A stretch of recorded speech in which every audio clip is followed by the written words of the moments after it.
Hi guys, today I will introduce a topic about oligopoly. Oligopoly basically means there are a few companies in the market have the greatest market power, which can affect the output of the quantities and also the price. It also forbids other companies to free entry or free exist. In our daily life, the Coca-Cola and the Pepsi can be a greatest example for the oligopoly because of these two companies undoubtedly have the greatest market power in soft drink. Every day we will choose the pop sodas either from Coca-Cola or Pepsi. There are almost no third company can compete with them. There are actually two models in oligopoly. In this video, I only talk about the first part, which is the Cournot model. Cournot model means if you reach the equilibrium in the Cournot model, either neither of company will have incentive to change their output to maximize their benefit.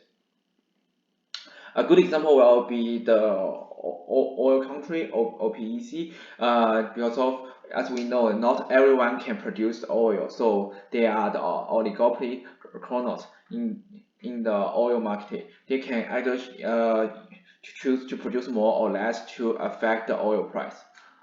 For the Cournot models, it has four very important keys.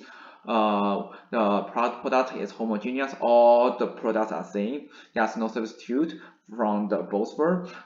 Second one is the firm will choose to compete the output instead of price. Third thing is they will make the output decisions instantaneously, so neither of them move first and neither of them move later, they move at the same times. The fourth one is because of the market is occupied by the most powerful countries or companies. There's no free entry for other country or company. How does this model works? Actually, if we look about the previous page, we know the oil price affected by the countries. So if we suppose there are only two countries in the OPEC, the first one called country 1, the second one called country 2, and we can see here is the price inverse equations, and this is the total quantity in the market. This is for the country 1, this is for country 2, and all the A and B are the positive parameters. Then we make the marginal cost equal to C. C is also a positive parameters. Then we can have the price function rewrite like that. As we get the price function, if we times the quantity of Q1, we can get the total revenue of the country 1. So this is the total revenue of country 1. Then we use the first order decisions. So the total revenue the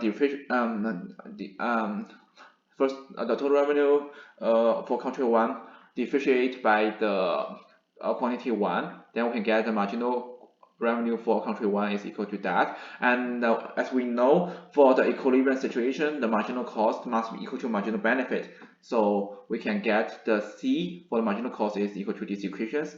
Then we solve that, we get the Q1 equal to that, and we repeat this several steps above again. Then we can get the Q2. If we put the Q1 here, substitute into the Q2 equation over there, so we put this equation over here, then we can get Q1 and Q2 is equal to same things, which is A minus C divided by 3B. Then we add them together, Q1 plus Q2, then put it into the price equations, we can get the price like that. So from the graph, we can also see at the equilibrium point, the Q1 curve and the Q2 curve are intersect with each other, which means they are same as quantity. That's all for today's stuff, and I want to inform some further stuff which can help us to quick assess the model.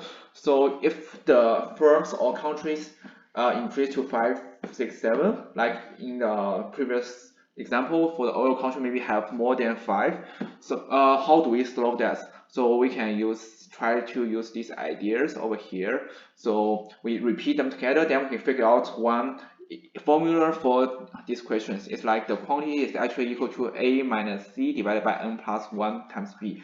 The N plus 1, the N is just the number of the gamers. So if we have the 5 countries to produce the oil, the quantity of equilibrium should be A minus C divided by 6B. Another thing is we should know the Cournot models predict the price higher than perfect competition, but lower than the monopoly. And the third thing is like, when should we use this model? It's easy when the time it is easy to adjust the price then output. We should better use the Cournot rather than other model. That's all for today. Thank you guys.